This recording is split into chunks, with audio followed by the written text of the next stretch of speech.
परमात्मा को पाने तथा उसका वास्तविक लाभ प्राप्त करने के लिए पवित्र बाइबल में प्रमाण है कि प्रभु ने मनुष्य को अपना ही स्वरूप बनाया। 6 दिन में सृष्टि रचकर 7वें दिन विश्राम किया। कुरान शरीफ में प्रमाण है कि हजरत मोहम्मद को खुदा स्वयं कह रहे हैं कि मैंने तुम्हें उस परमात्मा की महिमा बताने के लिए भेजा है। वो परमात्मा कबीर है जिसने 6 दिन में सृष्टि रची तथा 7वें दिन तख्त पर जा विराजा। उसकी खबर किसी बाखबर से पूछकर तो देखो। कृपया अवश्य सुनिए जगत गुरु तत्वदर्शी संत रामपाल जी महाराज के अमृत वचन। ये देखिएगा एक ब्रह्मांड का लघु चित्र। ये एक ब्रह्मांड है, एक ब्रह्मांड का लघु चित्र। ये एक ब्रह्मांड है, समझो ब्रह्मांड। इसमें ये पृथ्वी लोक है जिस पर हम विराजमान हैं। ये पृथ्वी लोक है, ये वाला। और नीचे ये पाताल लोक है, ये ऊपर स्वर्ग लोक है। और ये श्री शिव जी का लोक है, श्री ब्रह्मा जी का लोक है, श्री विष्णु जी का लोक है। इन तीनों भगवानों की रेंज, पहुंच, इनकी जो कार्य क्षेत्र इन 3 लोकों में है। पृथ्वी लोक, पाताल लोक और ये स्वर्ग लोक। इसी ब्रह्मांड में ये ब्रह्मलोक है, ये सारा ब्रह्मलोक कहलाता है।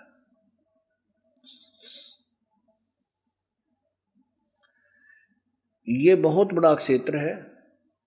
इसी में एक नकली सतलोक महास्वर्ग भी बनाया है, इंद्र का द्वीप। इसके ऊपर नकली सतलोक। ये एक ब्रह्मांड का लघु चित्र। ये एक ब्रह्मांड है, ये एक ब्रह्मांड है, ये सारा एक ब्रह्मांड है। अब हम यहां देख रहे हैं ये इंद्र का एक महा इंद्र का द्वीप, ये नकली सतलोक, नकली अलखलोक, नकली अगमलोक, नकली अनामी लोक इस काल ने धोखा देने के लिए ब्रह्मलोक में बना रखे। और ये काल जो है इस ब्रह्मलोक को भी ऐसे बंद करके इसके बाहर यहां रहता है। ये यहां 3 रूपों में रहता है। ये महाब्रह्मा रूप धारण कर लेता है। ये रजोगुण प्रधान अक्षेत्र बना रखा है इसने। ये सतोगुण प्रधान अक्षेत्र है, ये तमोगुण प्रधान अक्षेत्र है।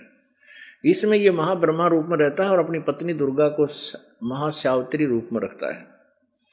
श्यावत्री यानी हम महा इसलिए करते हैं कि 2 को डिफ्रेंशिएट करने के लिए, क्योंकि इसका पुत्र ब्रह्मा भी, इसका पुत्र भी ब्रह्मा है और ये स्वयं भी ब्रह्मा रूप धारण कर लेता है। और जब इस लोक में रहते हैं तो दोनों के संयोग से जो बालक उत्पन्न होता है रजोगुण प्रधान क्षेत्र में, तो वो ब्रह्मा इसी के स्वरूप का बन जाता है और रजोगुण युक्त हो जाता है। इसलिए उसको ब्रह्मा कहते हैं, जिसको महाब्रह्मा कहना पड़ता है काल को। ऐसे ही ये विष्णु रूप धारण कर लेता है, इसलिए महाविष्णु कहलाता है। यहाँ महाशिव रूप में रहता है ये काल भगवान, ये ज्योति निरंजन 21 ब्रह्मांड का मालिक, जिसको ब्रह्म बोलते हैं। अब ये ब्रह्म लोक में रहता है, बिल्कुल सत्य है, ये देखना। फिर देखिएगा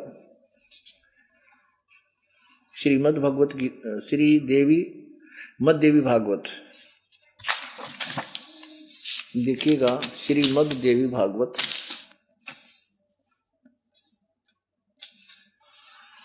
संपादक है हनुमान प्रसाद पोदार, चिमन लाल गोस्वामी।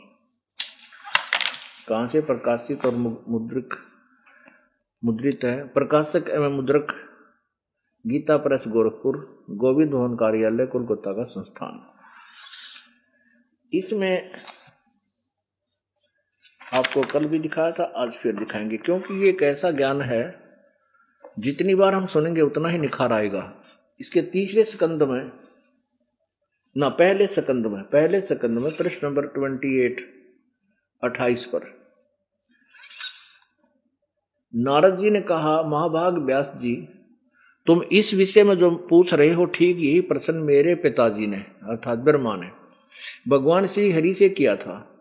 देवादिदेव भगवान जगत के स्वामी हैं। लक्ष्मी जी उनकी सेवा में उपस्थित रहती हैं। दीव कौस्तुभमणि उनकी शोभा बढ़ाती है। वे शंख चक्र और गदा लिए रहते हैं। पीतंबर धारण करते हैं, 4 भुजाएं हैं। वक्ष स्थल पर श्री वत्स का चिन्ह चमकता रहता है। वे चराचर जगत के आश्रयदाता हैं। जगत गुरु एवं देवताओं के भी देवता हैं। ब्रह्मा जी कह रहा है विष्णु को जगत गुरु कहे, जगत गुरु। अब देखना है जगत गुरु का ज्ञान आगे दिखाऊंगा। देवताओं के भी देवता हैं। ऐसे जगत प्रभु भगवान महान तप कर रहे थे। उनकी समाधि लगी थी। यह देखकर मेरे पिता ब्रह्मा जी को बड़ा आश्चर्य हुआ। अतः उन्होंने उनसे जानने की इच्छा प्रकट की। ब्रह्मा जी ने पूछा, प्रभु आप देवताओं के भी अध्यक्ष, देवताओं के अध्यक्ष, जगत के स्वामी और भूत भविष्य एवं वर्तमान सभी जीवों के एकमात्र शासक हैं। भगवान फिर आप क्यों तपस्या कर रहे हैं और किस देवता की आराधना में ध्यान मगन है? मुझे असीम आश्चर्य हो रहा है कि आप देवेश्वर एवं सारे संसार के शासक होते हुए भी समाधि लगाए बैठे हो। ब्रह्मा जी के विनीत वचन सुनकर भगवान श्री हरि उनसे कहने लगे, ब्राह्मण सावधान होकर सुनो, मैं अपने मन का विचार व्यक्त करता हूं।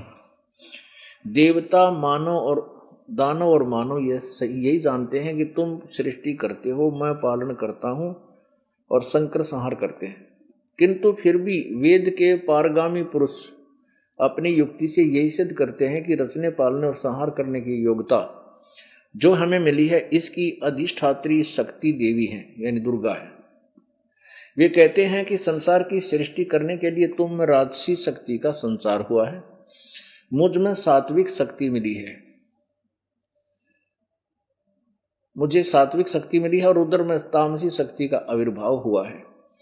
उस शक्ति के अभाव में तुम इस संसार की सृष्टि नहीं कर सकते, मैं पालन करने में सफल नहीं हो सकता और उधर से संहार कार्य होना भी संभव नहीं। ब्रह्मा जी हम सभी उस शक्ति के सारे ही अपने कार्य में सदा सफल होते आए हैं। सुवर्त प्रत्यक्ष और परोक्ष दोनों उदाहरण मैं तुम्हारे सामने रखता हूं, सुनो। यह निश्चित है कि उस शक्ति के अधीन होकर ही मैं इस शेष राग की सैया पर सोता और सृष्टि करने का अवसर आते जाग जाता हूं। मैं सदा तप करने में लगा रहता हूं, उस शक्ति के शासन से कभी मुक्त नहीं रह सकता। कभी अवसर मिला तो लक्ष्मी के साथ सुखपूर्वक समय बिताने का सौभाग्य प्राप्त होता है। मैं कभी तो दानवों के साथ युद्ध करता हूं। अखिल जगत को भय पहुंचाने वाले दैत्यों के विकराल शरीरों को शांत करना मेरा परम कर्तव्य हो जाता है। मुझे सब प्रकार से शक्ति का अधीन होकर रहना पड़ता है। उन्हीं भगवती शक्ति का मैं निरंतर ध्यान करता हूं, यानी दुर्गा की पूजा करता है। ब्रह्मा जी मेरी जानकारी में इस भगवती शक्ति से बढ़कर दूसरे कोई देवता नहीं। अब इस जगत गुरु के ज्ञान का तालिया उड़ यूं कहा कि मैं दुर्गा से ऊपर किसी को मानता ही नहीं, मेरी जानकारी में से बड़ा कोई भगवान को नहीं। देवता माने भगवान। अब देखो इस दुर्गा जो सबसे बड़ा विष्णु जी जिसको सर्वशक्तिमान बता रहे हैं, उस वो क्या कह रही है? ये सारे दोगली बोल रहे हैं जीव को भ्रमित करने के लिए। अब दुर्गा पहले तो कहती है कि मेरा ध्यान कर, फिर कहती है कि उस ब्रह्म का, उसका वो मंत्र है, उसका ध्यान कर, वो ब्रह्म लोक में रहता है। अब देखो विष्णु जी तो कह रहा है कि मैं दुर्गा से बड़ा भगवान नहीं मानता, इसकी पूजा करता हूं, यही सबसे बड़ी शक्ति है। और दुर्गा कह रही है कि एक भगवान और है, उसकी पूजा करो, ब्रह्म की। अब दुर्गा के वचन सुनो, दुर्गा के बोल, वो क्या ज्ञान बताती है। यही 7वां स्कंद प्रश्न नंबर 562 पे देवी द्वारा हिमालय को ज्ञान उपदेश, ब्रह्म स्वरूप का वर्णन। श्री देवी जी ने कहने लगी, पर्वतराज इस प्रकार योग युक्त होकर मुझ ब्रह्म स्वरूपा देवी का ध्यान करे।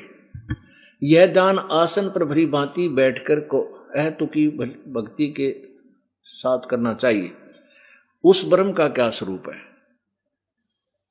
अब देखो उस ब्रह्म का अर्थ होता तत्व ब्रह्म, तत्व ब्रह्म का अर्थ है पूर्ण परमात्मा। लेकिन ये क्योंकि काल से डरकर दुर्गा सच्चाई नहीं बता रही। काल ने इसको कहा कि तूने उस पूर्ण परमात्मा का भेद और ये मेरा भेद किसी को नहीं बताना, मैं कहाँ रहता हूँ, मेरा क्या स्वरूप है। क्योंकि काल का रूप स्वरूप बहुत विकराल है, ये काल है, 1 लाख जीवों को खाता, इसलिए इसने अपने को गुप्त रखा हुआ है। अब क्या बता रही है दुर्गा कि उस ब्रह्म का क्या स्वरूप है, यह बतलाया जाता है जो प्रकाश रूप सबके अत्यंत समीप में स्थित, हृदय रूप गुहा में स्थित होने के कारण गुहाचर नाम से प्रसिद्ध और महान पद अर्थात परम प्राप्य है। वह समस्त प्रजा के ज्ञान से परे है, यानी सब के किसी के ज्ञान में कोई नहीं जानता उसको, वो सबके ज्ञान से परे है, अर्थात किसी की बुद्धि में आने वाला नहीं है, यह तुम जानो। जो परम प्रकाश रूप है, जो सूक्ष्म से अत्यंत सूक्ष्म है, जिसमें संपूर्ण लोक और उन लोकों में निवास करने वाले प्राणी सचित हैं, वह ये अक्षर ब्रह्म है। देखिए तो के मारा यह अक्षर ब्रह्म कह दिया। वही सबके प्राण है, वही सबकी वाणी है और वही सबके मन है, वह परम सत्य है और अमृत विनाशी तत्व है। सौ में उस वेदने योग्य लक्ष्य का तुम वेदन करो, मन लगाकर उसमें तन्मय हो जाओ। यानी दुर्गा कह रही है कि उस परमात्मा का और भगवान है अपने से नारा, उसकी भजन करो और उसको शस्त्रों द्वारा अक्षर रूप ब्रह्म को ही लक्ष्य बनाकर वेदन करो, यानी उसी की पूजा करो। परवण ओम मंत्र धनुष है, जीवात्मा बाण है और ब्रह्म को उसका लक्ष्य कहा जाता है। एकमात्र उस एकमात्र परमात्मा को ही जाने, दूसरी सब बात छोड़ दे। यानी अपनी भक्ति से अलग दुर्गा किसी और परमात्मा की भक्ति बता रही है। आगे देखो, और वो किसको कहती है, ये तो ब्रह्म तक सीमित है इनकी बुद्धि, यही से आगे नहीं बता पा रही। वह यह सबका आत्मा ब्रह्म ब्रह्मलोक में दिव्य आकाश में स्थित है। वह सबका आत्मा ब्रह्मलोक रूप दिव्य आकाश में स्थित है। धीर बुद्धिमान पुरुष, धीर माने बुद्धिमान पुरुष, विज्ञान के द्वारा जो आनंद स्वरूप अमृत अविनाशी ब्रह्म सर्वत्र प्रकाशित है, उसको भलीभांति देख लेते। अब यहां धीर पुरुष का अर्थ है तत्वदर्शी संत, धीरा नाम जिसको वेदों में लिखा है, उसको भलीभांति देख लेते हैं। उस कार्य के कारण रूप पुरुषोत्तम को देख लेने पर इस जीव की हृदय की गांठ अविद्या टूट जाती है, सारे संशय नष्ट हो जाते हैं और सब शुभ अशुभ कर्म अक्षीण हो जाते हैं। वह निर्मल और निष्कल ब्रह्म प्रकाश में प्रकोश दिव्य परम धाम में विराजित है। अब देखो पुण्यात्माओं,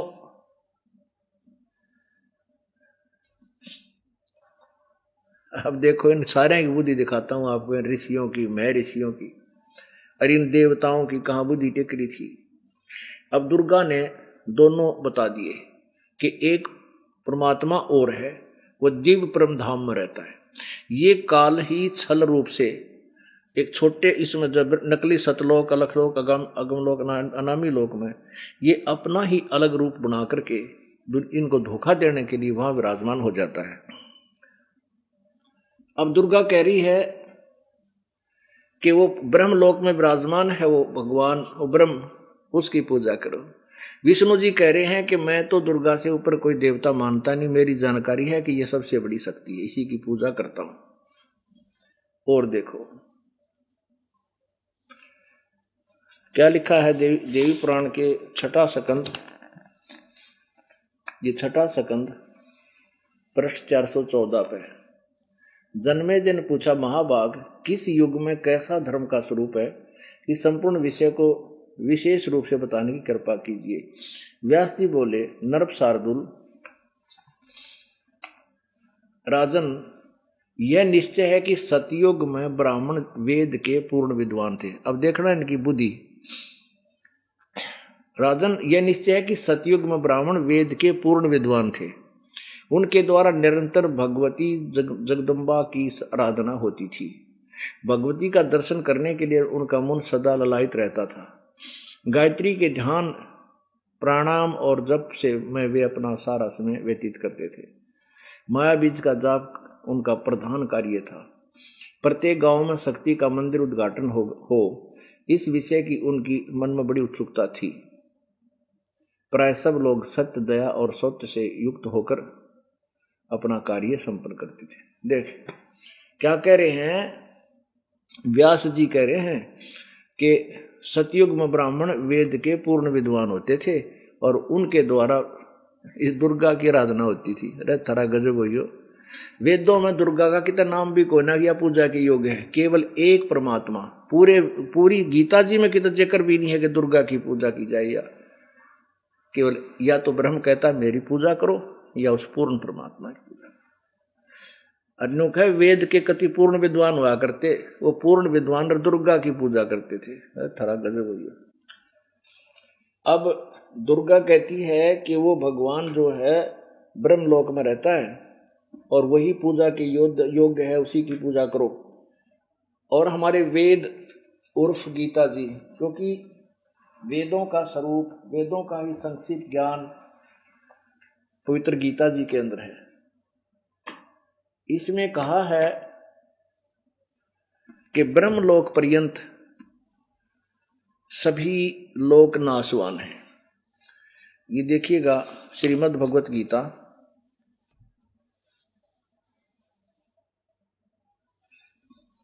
और अध्याय नंबर 8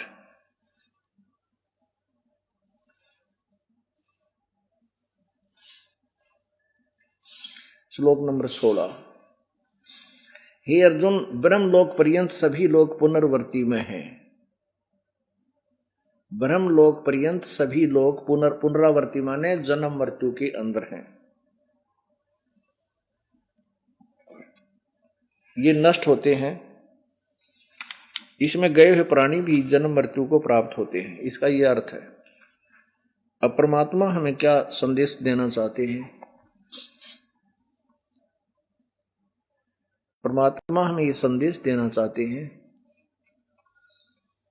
कि जो साधनाएं तुम करते हो, प्रथम तो वो सारी ऊट पटांग है, जिसके कारण आप पूर्ण मोक्ष प्राप्त नहीं करते।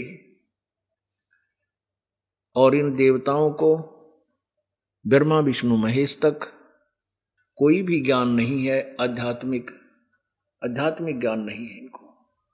यही लोकवेद जो आप जी को प्राप्त था पहले, वैसा ही इनको ज्ञान है। हठ योग करना, तप करना, ये काल का जाल है। वेदों और गीता में इस हठ योग को, जैसे विष्णु जी कहते हो मैं तप कर, कठिन तप करता हूँ, गीता जी अध्याय नंबर 17 और 16 में कति मना किया है कि जो शास्त्र विधि को त्याग कर घोर तप को तपते हैं वो राक्षस लोग हैं, क्योंकि इनसे सिद्धियां आती हैं और सिद्धि प्राप्त हो जाने के बाद ये काल इनको अपने रिमोट से फिर इनसे बुरा कराता है। ये काल के संकेत से फिर नाचते रहते हैं। जैसे दुर्वासा जी ने तप किया, काल ने उसको प्रेरित किया अपने रिमोट से और यादों को श्राप दे दिया कि तुम्हारा नाश हो। उनका सर्वनाश हो गया।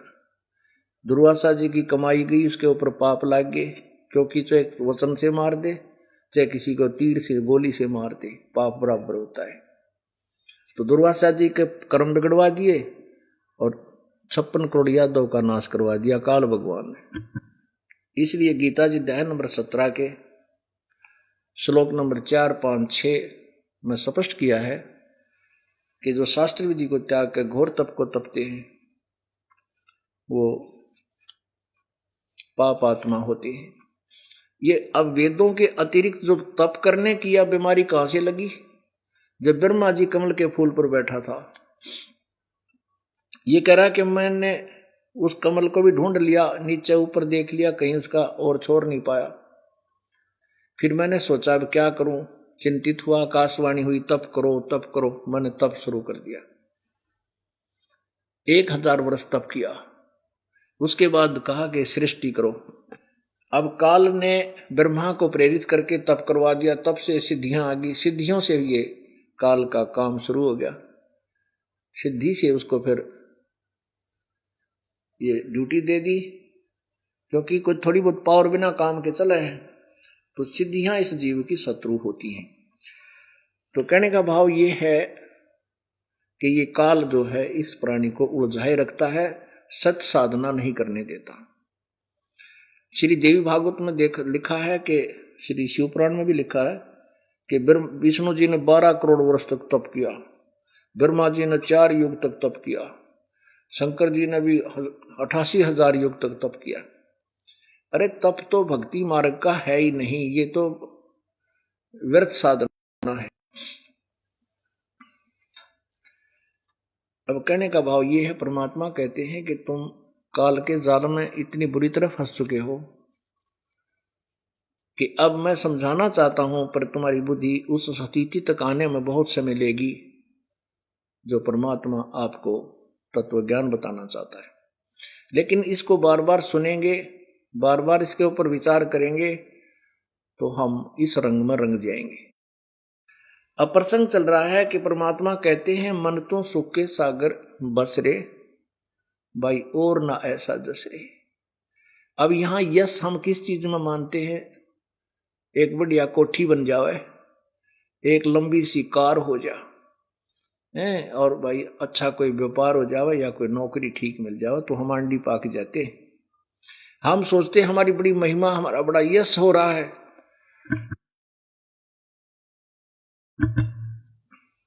परमात्मा हमारी बुद्धि को ठिकाने लाने के लिए कहते हैं भाई सर्व सोने की लंका होती रावण से रणधीरम, एक पलक में राज विराजीव जम के पड़े जंजीरम, मन तो सुख के सागर बसरे भाई और न ऐसा जसरे। रावण का लंका में लंकापति रावण हुआ है, उसने सोने की लंका बना रखी, जैसे हम ईंटों से सीमेंट से बनाते ऐसे सोने की ईंटों से और सोने की लिपाई करके उसने सोने की लंका बना रखी थी। और फिर क्या हुआ?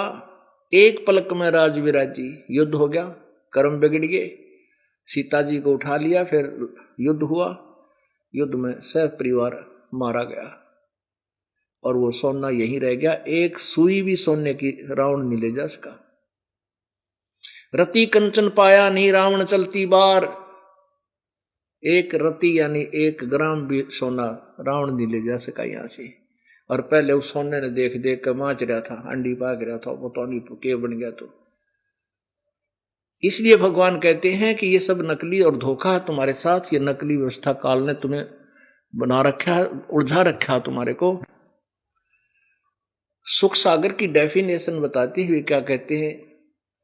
शंखों लहर मेर की उपजे कहर नहीं जा कोई, दास गरीब अचल अविनाशी सुख का सागर सोई। अब यहां का अंतिम ब्रह्मलोक है, सबसे टॉप मोस्ट प्लेस, और वो भी वहां भी वो भी जन्म मृत्यु की, उसमें गए प्राणी भी जन्म मृत्यु को प्राप्त होते हैं। और ब्रह्मलोक भी नष्ट होता है, एक ब्रह्मांड में भी प्रलय होती है, पूरा नष्ट हो जाता है। कब होता है? जब परब्रह्म का एक युग होता है। अब परमात्मा कहते हैं जैसे आप कभी एकांत में बैठे हो और एक बार एक ऐसी कुछ समय के लिए अंदर एक ऐसी हिलोर उठती है, कोई भी बुरा नहीं लगता, किसी के प्रति द्वेष नहीं रहता, सब प्यारे प्यारे लगते हैं, शत्रु के प्रति भी कोई नफरत नहीं रहती। वो आनंद एक विशेष आनंद होता है। वो मेहर की लहर थी, उसके समाप्त होते ही फिर वो एक कहर टूट जाता, उसको ऐसे कर दूंगा, वो ऐसे करना था, वो ऐसा नहीं बना, बच्चे बाहर गए हैं, पता नहीं आएंगे कि नहीं, क्या हो गया, देर होगी। तो कहते हैं ये कहर की लहर आपके ऊपर हमेशा टूटी रहती है, ये कहर की लहर उठती रहती है, आपको परेशान करती रहती है। और जो वो कुछ क्षण के लिए जो आई थी वो मेहर की लहर, वो सतलोक के अंदर ऐसी लहर असंख्यों हो। तो आप विचार करो वहां कितना सुख हो गया, कितना सुख होगा। शंखों लहर मेहर की उपजे कहर नहीं जा कोई, दास गरीब अचल अविनाशी सुख का सागर सोई। वो सतलोक जो है अचल है, अविनाशी है। वहां गए हुए प्राणी फिर लौटकर संसार में कभी नहीं आते। वहां यहाँ के पदार्थों से ज्यादा श्रेष्ठ पदार्थ है। वहां किसी चीज का अभाव नहीं। वहां कोई भी कार्य खेती आदि करके हमने मजदूरी करके कुछ खाना नहीं। परमात्मा का वो लोक सदा बाहर है। वहां सदा बाहर फल रहते हैं, वृक्ष रहते हैं, सारे हर तरह की सुविधा वहां पर है।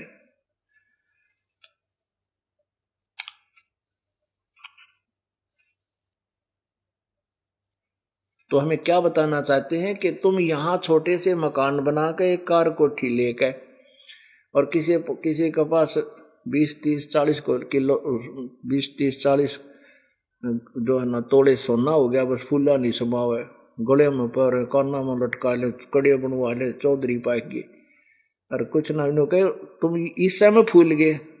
सर्व सोने की लंका होती रावण से रणधीर, एक पलक में राज विराजी वो जम के पड़े दनीर। फिर एक छोटा सा कोई एमएलए एमपी या कोई छोटे से राज्य का मुख्यमंत्री या एक देश का प्रधानमंत्री राष्ट्रपति बनकर कहते तो फूल जाता है। ये तो कुछ भी सतिथि को ना तेरी। उदय अस्त भी चक्कर चले थे ऐसी जन ठकुराई, चुनक ऋषि स्वर कल्प करी जब खोज न पाया राई। उदय अस्त यानी पूरी पृथ्वी पर शासन था। एक मान था चक्रवर्ती राजा था और उसके जब खोटे क्रम आए, अंत होना था, चुनक ऋषि के साथ उसकी कवासनी होगी, युद्ध हो गया। ऋषि ने अपनी सिद्धि से उसकी 72 करोड़ सेना का नाश कर दिया और मानदाता चक्रवर्ती का भी अंत हुआ। फिर क्या, फिर वो गधा बने, सुअर बने। तो परमात्मा कहते हैं यहाँ कोई भी व्यवस्था जिसको तू सुख मानता है, जिसको तू अच्छी मानता है, या कति धोखा है तेरे लिए। बहुत भयंकर, बहुत बड़ा धोखा तेरे साथ किया काल ने कि ये मेरे जाल में फंसा रहे और यहां से बाहर ना चला जा। हमने सतलोक चलना है। सतलोक जाने की विधि क्या है? गीता जी अध्याय नंबर 8 के श्लोक नंबर 13 में कहा है। गीता ज्ञान दाता कहता है, गीता जी अध्याय नंबर 8 के श्लोक नंबर 13 में गीता ज्ञान दाता कहता है कि मेरी भक्ति करनी है तो मेरा केवल एक ओम नाम है। उस ओम नाम का जाप तू कर। उस ओम नाम के जाप से मेरे वाली जो साधना है, मेरे वाली गति है, उसको तू प्राप्त हो जाएगा। ब्रह्म की गति क्या है, ब्रह्म से प्राप्त होने वाली सुविधा क्या है कि ब्रह्मलोक में ये प्राणी चला जाता है, महास्वर्ग में। और ब्रह्मलोक में जाकर के भी वो फिर वापस 84 लाख यानी जन्म मृत्यु के चक्कर में फिर भी रहता। लेकिन अन्य देवताओं की ब्रह्मा विष्णु महेश या अन्य साधना से, दुर्गा की साधना से ब्रह्म साधना कुछ ज्यादा टिकाऊ है। यहां मान लीजिए 100 वर्ष का समय है तो वहां 1000 वर्ष का समय ब्रह्मलोक में प्राप्त हो जाता है, लेकिन मृत्यु फिर भी है, जन्म मृत्यु फिर भी है। केवल एक सतलोक ऐसा स्थान है जहां जाने के बाद जीव की फिर कभी मृत्यु नहीं होती और कभी बूढ़ा नहीं होता वहां पर प्राणी। ये 2 दुख हैं जीव को। और कोई किसी शरीर में कोई रोग नहीं, क्योंकि रोग वाला शरीर वहां नहीं है। ये ऊपर जो कवर है ये 5 तत्वों से बना हुआ, ये गड़ा सड़ा वहां पर नहीं है। वहां तो एक नूरी तत्व, एक नूरी शरीर आपको मिलेगा, एक ही तत्व का। उसमें ना कोई सिर में दर्द, ना बीपी आई हो, ना लो है, ना कोई रोग बने। गीता जी अध्याय नंबर 7 के श्लोक नंबर 18 में गीता ज्ञान दाता कहता है कि मेरी साधना भी अनुत्तम है। अनुत्तम माने अश्रेष्ठ, व्यर्थ, घटिया। सत्संग बहुत सुने हैं, क्योंकि जो परमात्मा की जो पिछले जन्म का संस्कारी हंस है, जो पिछले जन्मों में मानव शरीर से ही आया है और पिछले जन्म में कोई भक्ति कर रहा था, वो वर्तमान में भी परमात्मा की भक्ति के बिना नहीं टिक सकता, वो रह ही नहीं सकता। वो बहन भाई कहीं ना कहीं कोई साधना प्रभु की अवश्य कर रहे होते हैं, जैसा भी उसको आसपास से प्राप्त होता है।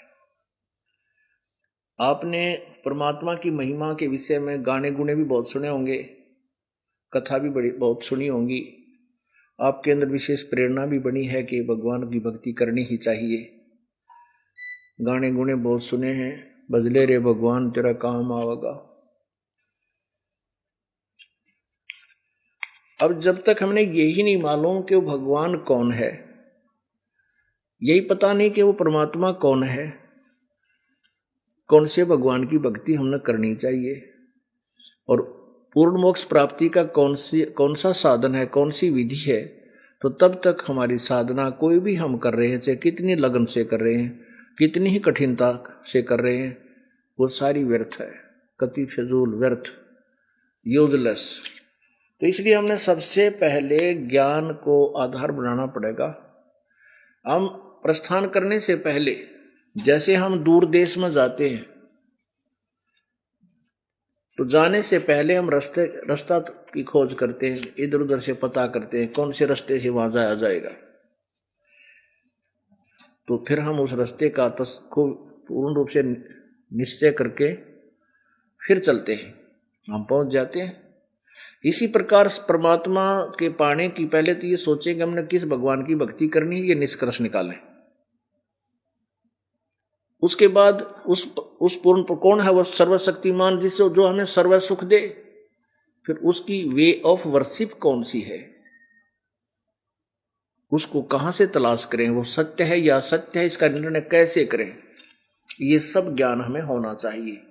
तब हम भक्ति करेंगे। फिर परमात्मा पाना कठिन नहीं है, हमें साधना मिलनी और परमात्मा के विषय ज्ञान होना मुश्किल है। अब आपको श्रीमद् भगवत गीता का कुछ निष्कर्ष सुनाएंगे। पुण्यात्माओं, ये श्रीमद् भगवत गीता ये किसी धर्म या विशेष व्यक्ति के लिए नहीं है। ये पवित्र चारों वेद, पवित्र श्रीमद् भगवत गीता उस समय लिपिबद्ध की गई थी श्री वेद व्यास जी द्वारा, जिसमें कोई धर्म नहीं था, ना हिंदू था, ना मुसलमान, ना सिख, ना ईसाई। केवल एक मानव धर्म समझो, मानवता धर्म था। तो सभी ये जो सदग्रंथ हैं ये सभी मानव के लिए हैं और पहले सभी इसी के आधार पर साधना करते थे। जैसे इस दास ने सभी धर्मों के प्रवर्तकों की भी हिस्ट्री सीट पढ़ी, उनकी लीला, उनका जो जन्म जीवनी पढ़ी। जैसे सिख धर्म के प्रवर्तक श्री नानक जी हुए हैं, वो हिंदू धर्म में जन्मे थे और ब्रजलाल पांडे से वो गीता जी पढ़ा करते थे। तो गीता जी को जैसा भी उस पांडे ने उस महापुरुष को याद बताया था कि ये उन्होंने इस ब्रह्म को सर्वशक्तिमान मानकर और विष्णु जी ही उसको सर्वशक्तिमान समझकर श्री कृष्ण की उपासना वो किया करते थे। जब परमात्मा उनको मिले, कबीर परमेश्वर बेई नदी पर मिले आकर के, उसके बाद सचखंड को देखा, फिर वही परमात्मा बनारस में देखा। उसके बाद उन्होंने इस गीता से आगे का ज्ञान वर्णन शुरू किया। गीता तक का ज्ञान व्यर्थ नहीं है, इसलिए श्री नानक साहिब जी की वाणी में पहले वाली जो वार्ता ज्ञान था वो भी लिखा हुआ, जो पहले वो बोला करते थे वाणी, तू ही एक निरंकार, यानी तू ही एक। क्योंकि पहले ये उस ब्रजलाल पांडे से ज्ञान प्राप्त करके परमात्मा को निराकार मानते थे। फिर जब आंखों देखा भगवान साकार है, मनुष्य जैसा है और ये धारणक रूप में, दुल्हा रूप में बनारस में विराजमान है, तब उन्होंने कहा था कि फाई सूरत मलुक की वेश, ए ठगवाड़ा ठगी देश, खरा सियाणा बोता बार, ये धारणक रूप रहा करता है। साकार रूप परमात्मा का बताया हुआ है।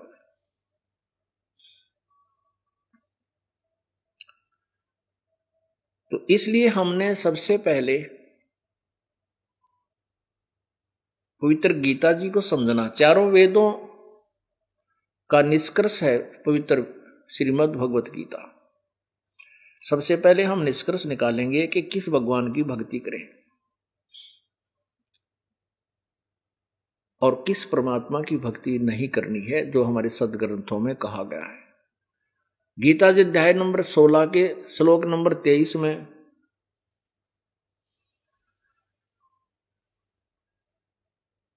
स्पष्ट किया है कि अर्जुन शास्त्र विधि को त्याग कर जो मनमानी साधना करते हैं उनको न कोई सुख होता है, न उनकी सिद्धि होती है, न कोई उनकी गति होती है। देखिएगा पवित्र श्रीमद् भगवत गीता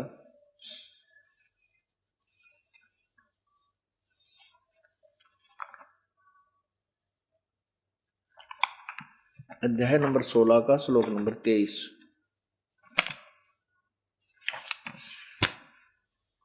ये है अध्याय नंबर 16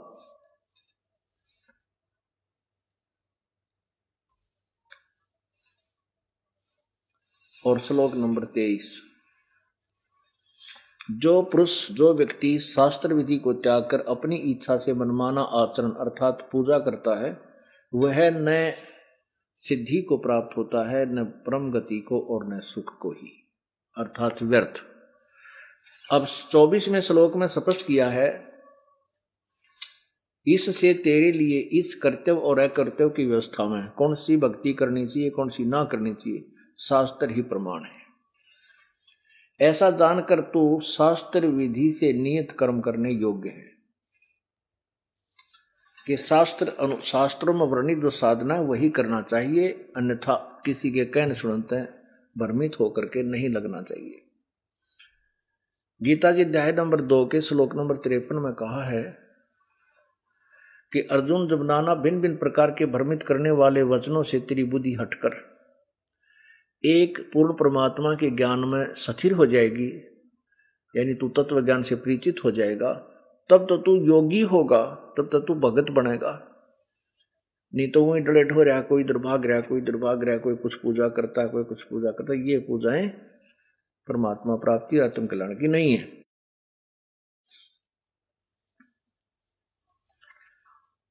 अब हम आपको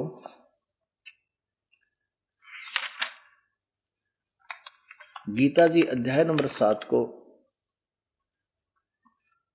आपके समक्ष दिखाते हैं।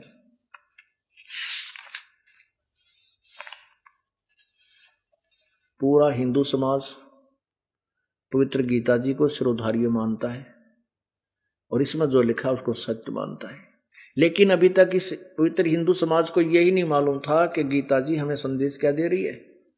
इन झूठे कपटी गुरुओं ने अपने अज्ञान के कारण हमें लोक वेद से रंग रखा था। अब हम स्वयं देखेंगे अपने सदग्रंथों को और कल्याण करवाएंगे। अब देखिएगा गीता जी अध्याय नंबर 7 का श्लोक नंबर 12 से 15।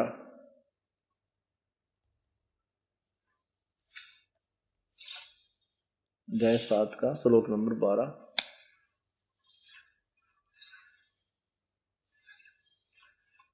अब क्या लिखा कि और भी जो सतगुण से उत्पन्न होने वाले भाव हैं और जो रजोगुण तथा तमोगुण से होने वाले भाव हैं, उन सबको तू मुझसे ही होने वाले ऐसा जान, परंतु वास्तव में उनमें मैं और वे मुझ में नहीं हैं। ये कौन बोल रहा है? ये ब्रह्म बोल रहा है, काल रूपी ब्रह्म बोल रहा है। सेटिंग नहीं हो रही भाई तेरे को बच्चा से। ये काल रूपी ब्रह्म जो ब्रह्मा विष्णु महेश का पिता है, ये श्री कृष्ण जी में प्रवेश करके और ये गीता का ज्ञान बोल रहा है।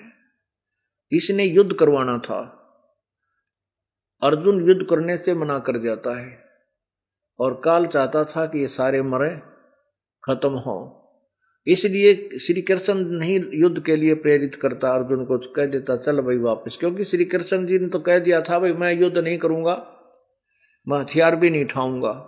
एक तरफ मेरी सेना होगी, एक तरफ मैं होऊंगा और मैं हथियार भी नहीं उठाऊंगा, मैं लड़ू नहीं तुम्हारे साथ। और फिर जब अर्जुन मना कर रहा है और श्री कृष्ण के अंदर प्रवेश करके काल कह रहा है कि तू युद्ध कर ले, तू क्यों चिंता करता है, मैंने सारे मार रखे हैं, तुझे कोई पाप नहीं लगेगा। अब अर्जुन उसको उलझाना चाहता है कि किसी तरह पीछा छोड़ा, युद्ध ना हो, तो उसने ज्ञान चर्चा शुरू कर दी। तो उस ज्ञान का उत्तर काल दे रहा है और ज्ञान बता रहा है। अब उसी ज्ञान को आपके सामने पेश कर रहे हैं। ये कहता है कि काल को श्राप लगा हुआ 1,00,000 मानव शरीरधारी प्राणियों को खाने का।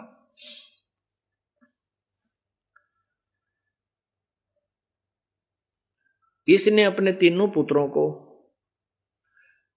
एक एक गुण युक्त कर रखा है। रजगुण ब्रह्मा, सतगुण विष्णु, तमगुण शिव जी। रजगुण से प्रभावित होकर के प्राणी, सभी प्राणी संतान उत्पत्ति करते हैं। सतोगुण से प्रेरित होकर एक दूसरे में ममता होती है और तमोगुण से प्रभावित होकर के ये कत्लेआम कर देते हैं। और ये जो शंकर भगवान है ये तमोगुण युक्त है, ये सब का संहार करता है। अब ये काल कह रहा है कि जो भी सतगुण से, रजगुण से, तमगुण से जो भी हो रहा है वो उसका निमित्त मैं ही हूं, और मैं इनमें नहीं, ये मुझ में नहीं, क्योंकि काल इनसे अलग रहता है। ब्रह्मा विष्णु महेश की अलग द्वीप है। ब्रह्मा से उत्पत्ति, विष्णु से सचीची और शंकर से संहार। कहता है तीनों जो भी हो रहा है इन तीनों से वो उसका निमित्त मुख्य कारण मैं ही हूं, लेकिन मैं इनके अंदर नहीं हूं, मैं इनसे बाहर रहता हूं।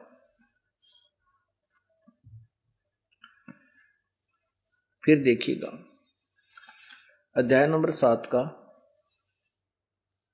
श्लोक नंबर 12। और भी जो सतगुण से उत्पन्न होने वाले भाव हैं और जो रजगुण तथा तमोगुण से होने वाले हैं भाव हैं, उन सबको मुझसे ही होने वाले ऐसा जान, परंतु उनमें मैं और वे मुझ में नहीं। अब देखो, अब इससे इस चैप्टर को, अध्याय 7 को समझने से पहले हमने ये निश्चय करना होगा कि रजगुण ब्रह्मा है, सतगुण विष्णु, तमगुण शिव जी। नहीं तो इस पवित्र गीता जी को नहीं समझ सके, क्योंकि ये कोड वर्डों में है। 4 वेद इतने मोटे मोटे हैं और उनका संक्षिप्त वर्णन इसमें दिया हुआ है, तो इसमें कोड वर्ड ज्यादा है। उन कोड वर्डों को अब ये दास आपको समझाएगा, क्योंकि ये तत्वदर्शी शांत ही बता सकता है। अब जैसा कि आपने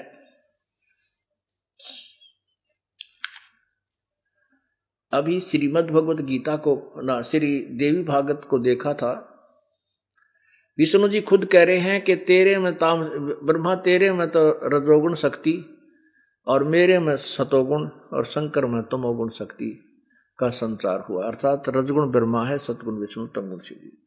फिर भी तीसरे स्कंद में स्पष्ट किया है, ये देखिएगा श्री मद देवी भागवत गीता प्रेस गोरखपुर से प्रकाशित, संपादक हनुमान प्रसाद पोदार, चिमनलाल गोस्वामी, मुद्रक हैं, प्रकाशक एवं मुद्रक गीता प्रेस गोरखपुर, गोविंद भवन कार्यालय, कोलकाता का संस्थान। इसको देखो 123 पृष्ठ पे।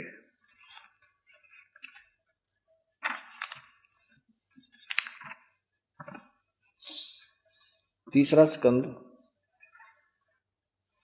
पृष्ठ 123 और अध्याय ये 4-5, ये 5 चौथा अध्याय है।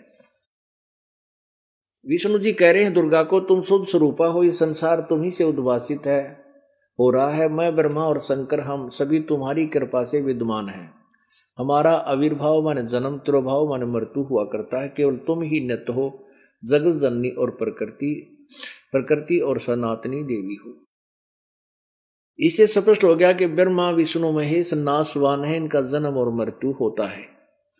दूसरी बात क्या सिद्ध होती है? भगवान शंकर बोले, देवी यदि महाभाग विष्णु तुम्ही से प्रकट हुए हैं तो उनके बाद उत्पन्न होने वाले ब्रह्मा भी तुम्हारे बालक हुए, तुम्हारे ही बालक हुए। फिर मैं तमोगुण लीला करने वाला शंकर क्या तुम्हारी संतान नहीं हुआ? अब तमोगुण लीला करने वाला शंकर अर्थात मुझे भी उत्पन्न करने वाली तुम ही हो। अब इसे सिद्ध हो गया कि ये दुर्गा से उत्पन्न हुए हैं, दुर्गा के बेटे हैं तीनों। अब नीचे देखो, इस संसार की सृष्टि सत्य और संहार करने में तुम्हारे गुण सदा समर्थ हैं। इन्हीं तीनों गुणों से उत्पन्न हम, तीनों गुणों ब्रह्मा विष्णु एवं शंकर नियम अनुसार कार्य करने में तत्पर रहते हैं। अब ये तो गीता प्रेस गोरखपुर से प्रकाशित इस पवित्र श्री देवी मद देवी भागवत ने स्पष्ट किया, रजगुण ब्रह्मा है, सतगुण विष्णु, तम गुण शिव जी। अब आगे इसी देवी भागवत में आपको दिखाते हैं जो बंबई प्रेस से छपी है और उसके प्रकाशक हैं खेमराज श्री कृष्ण दास प्रकाशन बंबई वाले। इसमें स्पष्ट किया है ये शंकर भगवान कहता है कि मैं रजगुण क्यों तमगुण क्यों बना दिया, ब्रह्मा रजगुण क्यों बना दिया, विष्णु जी को सतोगुण क्यों बनाया। ये देखिएगा श्रीमद देवी भागवत हिंदी टीका सहित भाग 1।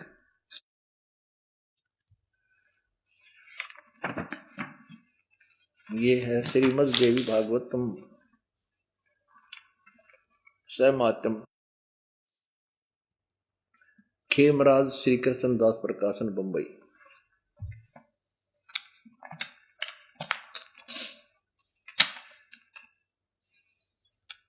अथ श्री मद देवी भागवते भाषा टीका युक्ते तृतीय स्कंध प्रारंभते।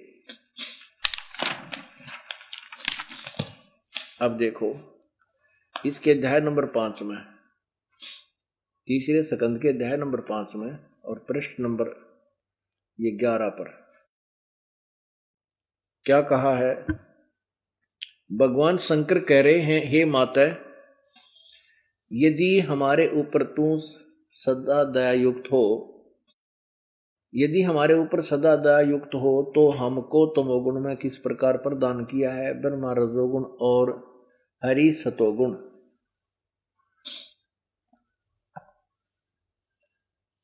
युक्त किए हैं। अब देखो आपने ये पढ़ा 8वां श्लोक 7वां अंत हुआ। अब इसी का संस्कृत में हम देखते हैं 7वां अंत हुआ 8वां प्रारंभ हुआ। यदि दया धर्मना न सदाम्बिके कथम अहम विहित च तमोगुण। मुझे किस प्रकार तमोगुण बना दिया, यदि आप हमारे ऊपर दयालु हो, इसे बूढ़े काम में मैं क्यों ना, इसे बुरे क्रम में सबको मारूं। और कमल से उत्पन्न होने वाले ब्रह्मा रजोगुण संभव, रजोगुण क्यों बना दिया। सुवित किमु सतोगुण हरि, और हरि यानी विष्णु को सतोगुण क्यों बनाया।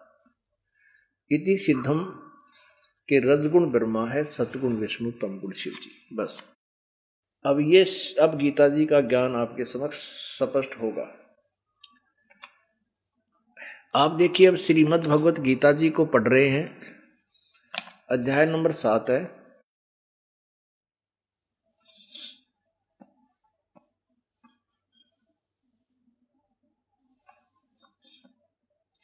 और ये श्लोक नंबर 12। इसमें क्या कहा है, और भी जो सतोगुण से उत्पन्न होने वाले भाव हैं, जो रजोगुण तथा तमोगुण से उत्पन्न होने वाले भाव हैं, उन सब को मुझसे ही होने वाले ऐसा जान, परंतु वास्तव उनमें मैं और वे मुझ में नहीं है। अब 13वें श्लोक में क्या कहा है कि गुणों के कार्य रूप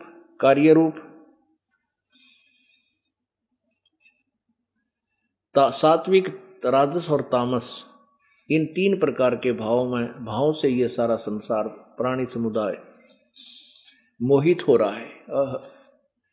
इसलिए इन तीनों गुणों से परे, ब्रह्मा विष्णु महेश से ऊपर अलग परे मुझ अविनाशी को नहीं जानते। ये ब्रह्मा विष्णु महेश तक इनकी बुद्धि टेकी हुई है।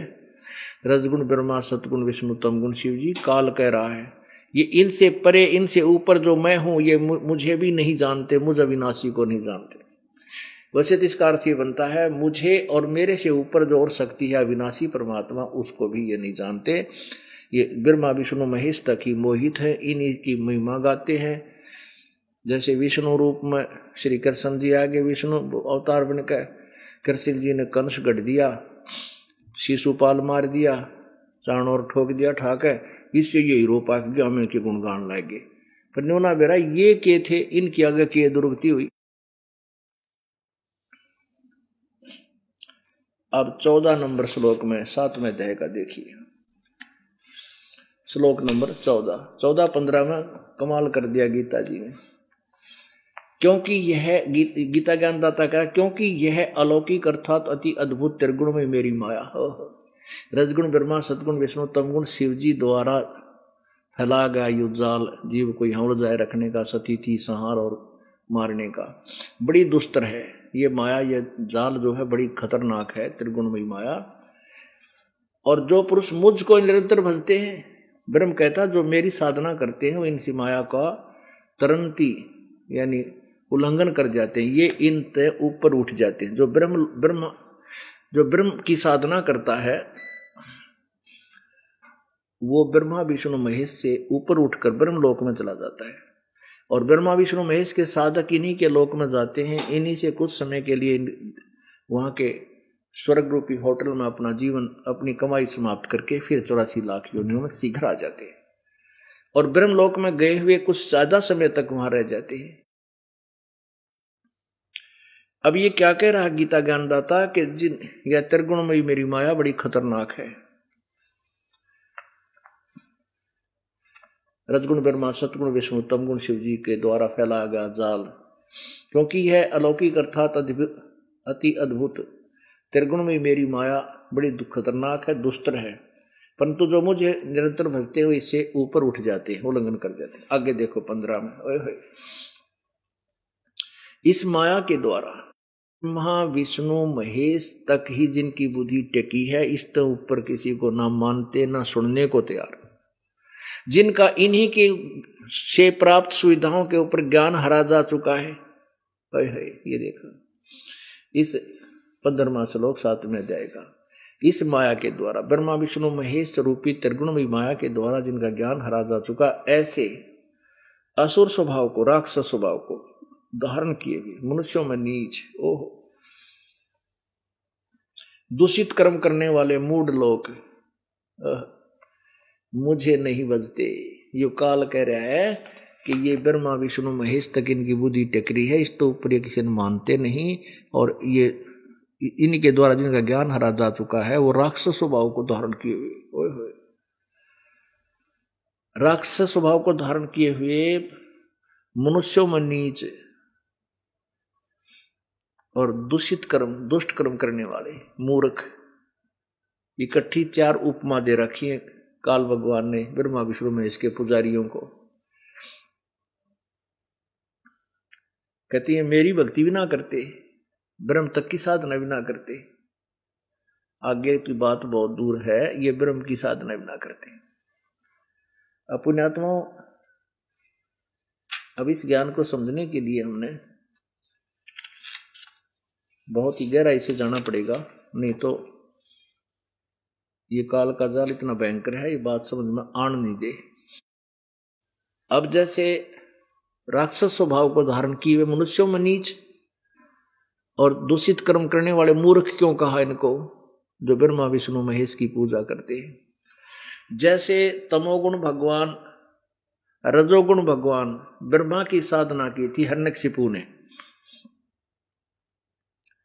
हिरण्यकशिपु ने रजगुण ब्रह्मा की साधना की थी, भक्ति की थी, उससे सिद्धियां प्राप्त की, और अपने ही बेटे प्रहलाद भगत का शत्रु हो गया, राक्षसी कर्म करे, अपना नाम जपवावे, राक्षस कहलाया और कुत्ते वाली मौत मरा।